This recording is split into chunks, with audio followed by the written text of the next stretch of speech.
everyone. Today we are going to be working on our decluttering course again. We are, this video is called Less is More. And I think, during our time together, we've really had space to look at what it means to be in charge of less things, to empty out some of the things that we have, to stop bringing things in, and then to see what is created. I know for myself, I have more flexibility and optimism when my space is less crowded. I feel like, oh, I can just get up and move. I can do things.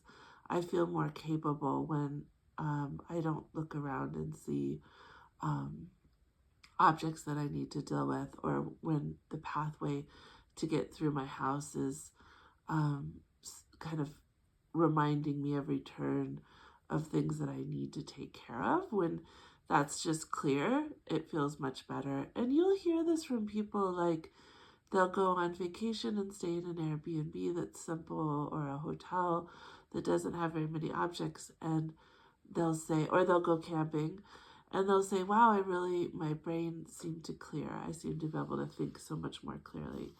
So today we'll recap some of the things that we've talked about so far. In this course, we do a lot of going back to the same topics over and over again to really try to help you let them settle, let them get deeper for you. So we started out this class with kind of asking, when was the last time you felt most alive?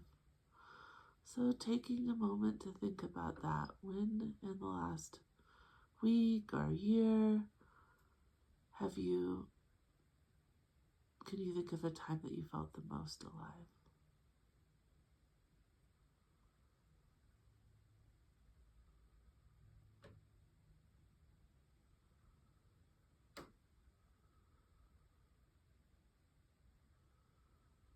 And then another question that we asked during this class that is similar, or that I like to ask, is when was the last time that you felt the most like your true self?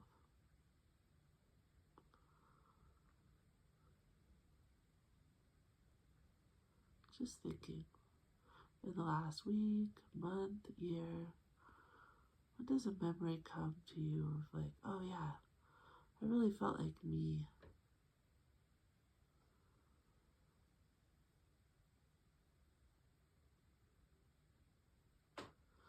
Now, why do we ask these questions when we're talking about decluttering?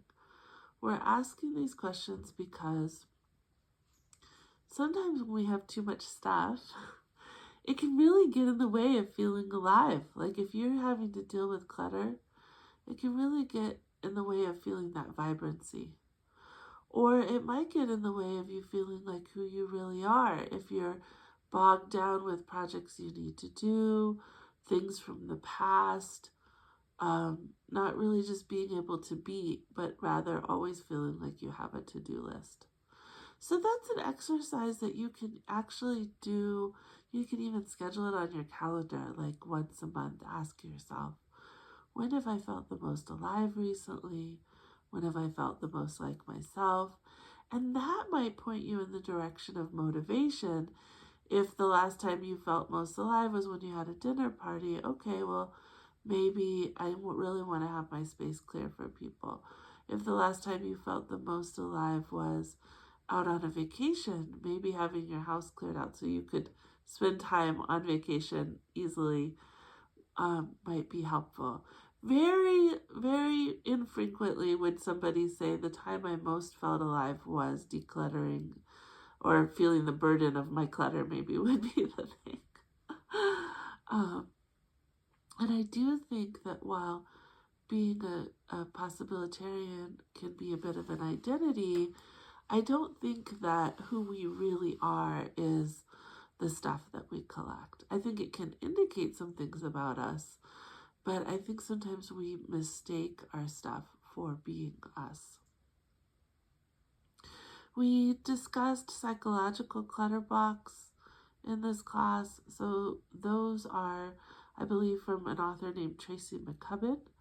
So those are nostalgia, identity, and old self. So nostalgia would be like, this object really reminds me of this time or this era, so I can't let it go, even though that era or time is over, right? Like we're in a new time. The identity of your old self. So this one is huge. I suffer from this myself, where maybe I'm holding on to too much of my kids' stuff because I really identify with being somebody who has young kids, even though now I don't have young kids, I have older kids. Or I have a hard time letting go of my skateboards, even though I really only need one skateboard at a time and I don't use them very much. But such a big part of my identity was being a skateboarder.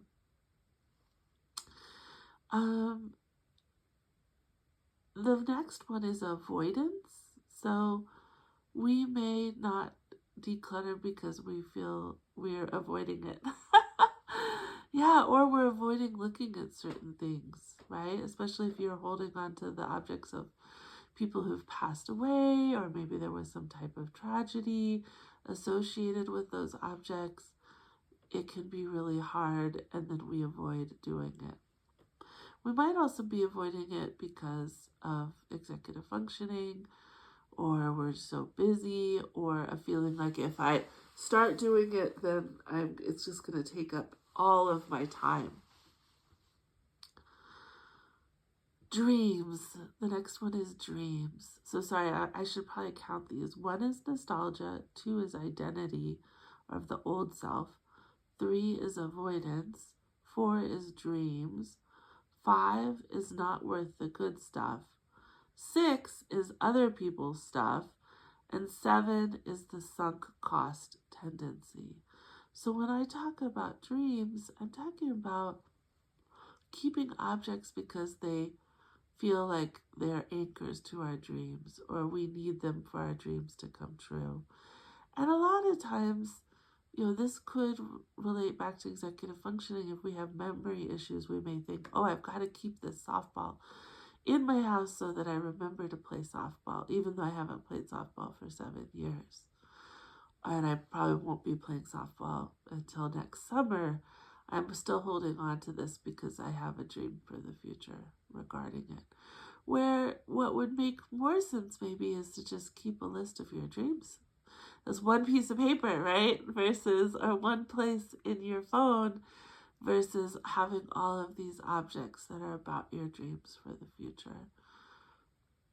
If you are keeping a wedding dress for your child, really thinking about whether or not it's worth the space that it's going to take up if you don't even know if your child will ever want to get married or if they never want to wear that wedding dress. Maybe you just say, okay, I'm going to take a nice photo of this dress and then have some money set aside. If they ever do get married, I'll help them pick the dress that they want.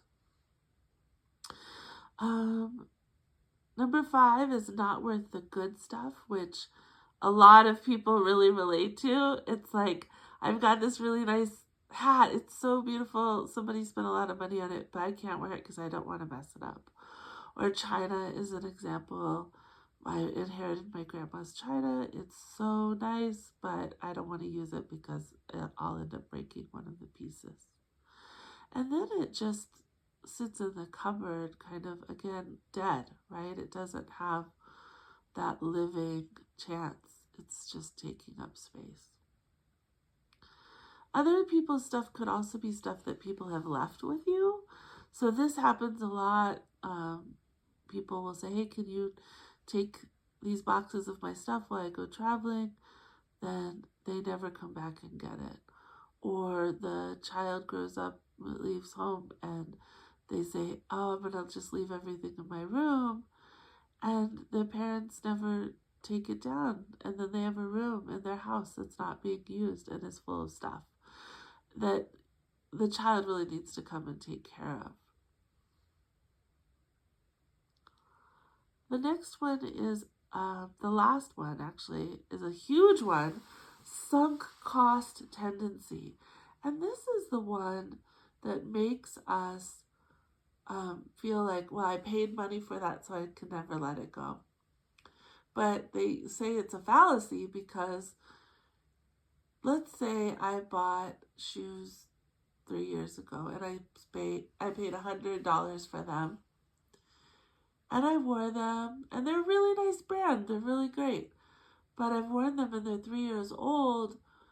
They're not worth $100 anymore. They're not expensive shoes anymore. Now they're the kind of shoes that I could get used for $10 or maybe even free, or maybe even nobody would want to buy them because they've been used and they maybe have a little bit of a smell and the tread is worn. So really stopping and asking yourself, okay, yeah, this was once worth a lot of money, but is it still? And then even for things that might still be worth money, if you're not going to sell them, then they're not worth money. So if you're not going to take the time to sell them, then that is also a fallacy that you need to keep them because they're worth something. Unless you're going to sell them, that doesn't matter. So again, if they're taking up space, you got to let them go. We covered 2 questions, or I think maybe it's even more than 2 questions, but the main questions are, if you pick up an object, asking yourself, does this object have a space where it goes? Does it have a place where it goes? If I needed this object, would I know where to find it? And if the answer to either of those questions is no, then you probably need to let it go. The only exception is, let's say you pick something up and you're like, oh, this doesn't have a space, it doesn't have a place, and I don't know where it goes, but I really, really, really, really, really love it. Then you need to find a place for it. It needs to have a place where it goes, where you could find it if you wanted it. Otherwise, it just becomes an inhabitant of your house that you don't even know you have, or you don't know where to find it if you wanted it. So then it's like it's lost, but it's still taking up space in your house. So does this have a space? Does this have a place in my house? Would I be able to find it if I needed it? Those are kind of like magical questions. And I use that quite a bit.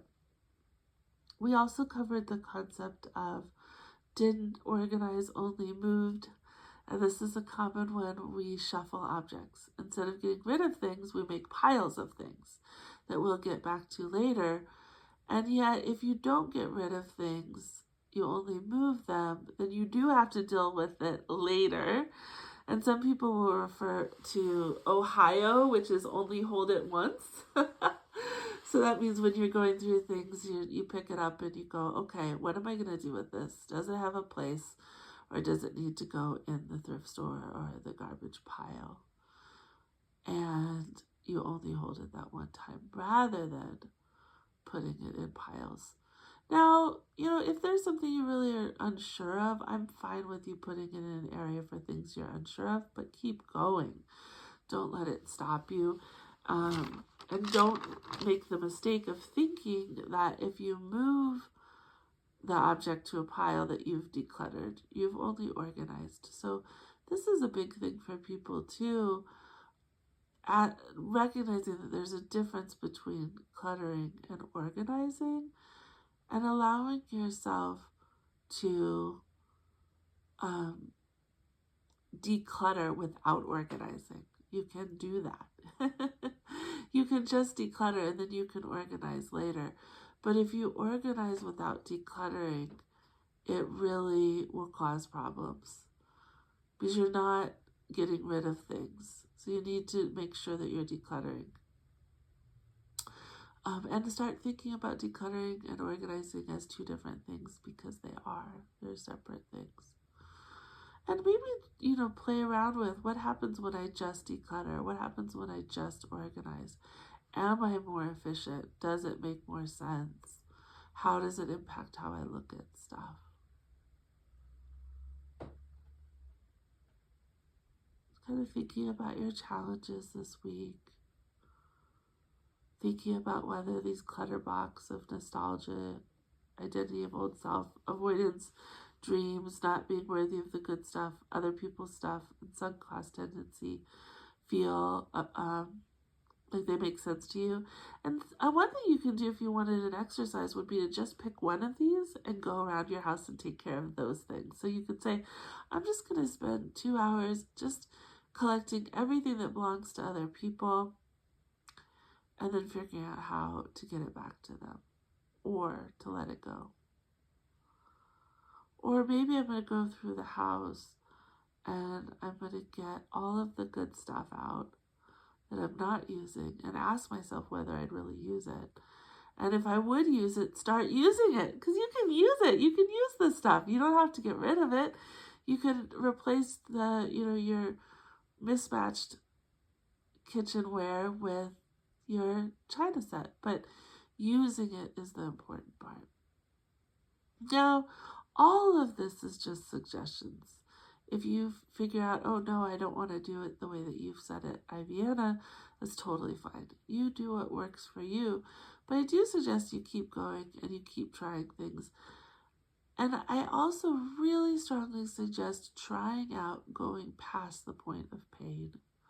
So telling yourself, I am going to, I don't want you to get burned out or feel like you can't go. But I would like you to say, like, I could be uncomfortable. I guess that's the piece. I don't want you to burn out and get completely overwhelmed. But if you do this process, you can say, maybe some tears do come as I'm letting go of things. I think that has more of a lasting impact, because then you don't ever want to be in that situation again. If you can get to the point where you go, gosh, this pain of clutter and having to declutter is something I don't want to experience anymore, then that will change your habits as far as acquiring. All right, well, thank you so much, and I hope you have a great day. Bye.